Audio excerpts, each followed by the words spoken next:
गुरु की सीख। एक राजा था, उसे पढ़ने लिखने का बहुत शौक था। एक बार उसने मंत्री परिषद के माध्यम से अपने लिए एक शिक्षक की व्यवस्था की।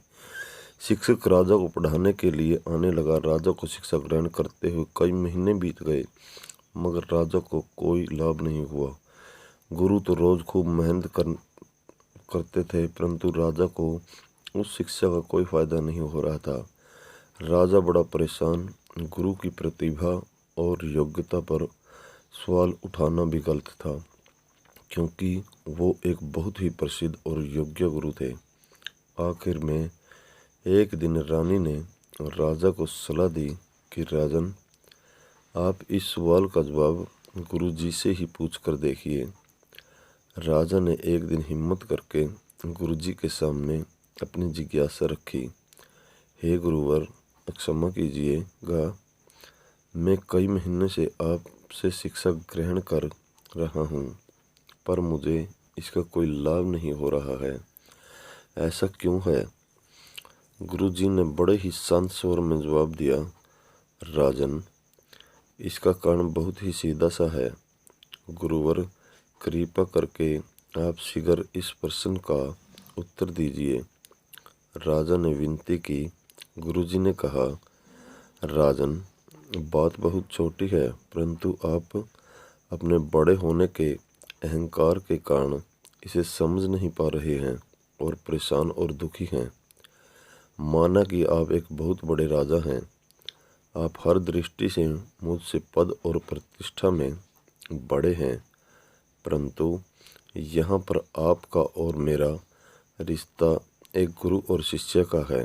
गुरु होने के नाते मेरा स्थान आपसे उच्च होना चाहिए, परंतु आप स्वयं ऊंचे सिंहासन पर बैठते हैं और मुझे अपने से नीचे के आसन पर बिठाते हैं। बस यही एक कारण है जिससे आपको न तो कोई शिक्षा प्राप्त हो रही है और न ही कोई ज्ञान मिल रहा है। आपके राजा होने के कारण मैं आपसे यह बात नहीं कह पा रहा था। कल से अगर आप मुझे ऊंचे आसन पर बिठाएं और स्वयं नीचे बैठें तो कोई कारण नहीं है कि आप शिक्षा प्राप्त न कर पाएं।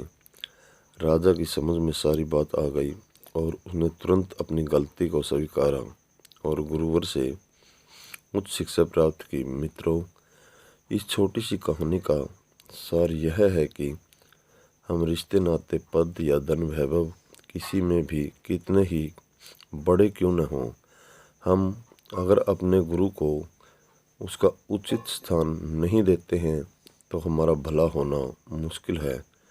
और यहाँ स्थान का अर्थ सिर्फ ऊंचा या नीचे बैठने से नहीं है। इसका सही अर्थ है कि हम अपने मन में गुरु को क्या स्थान दे रहे हैं। क्या हम सही मायने में उनको सम्मान दे रहे हैं या स्वयं के ही श्रेष्ठ होने का घमंड कर रहे हैं।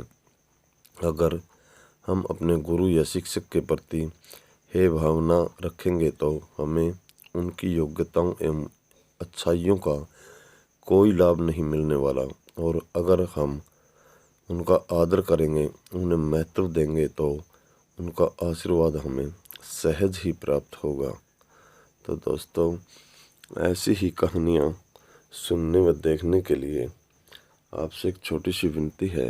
अगर आपने हमारा चैनल सब्सक्राइब नहीं कर रखा है तो कृपया सब्सक्राइब कर लें, बेल आइकन को प्रेस कर लें और शेयर करना न भूलें।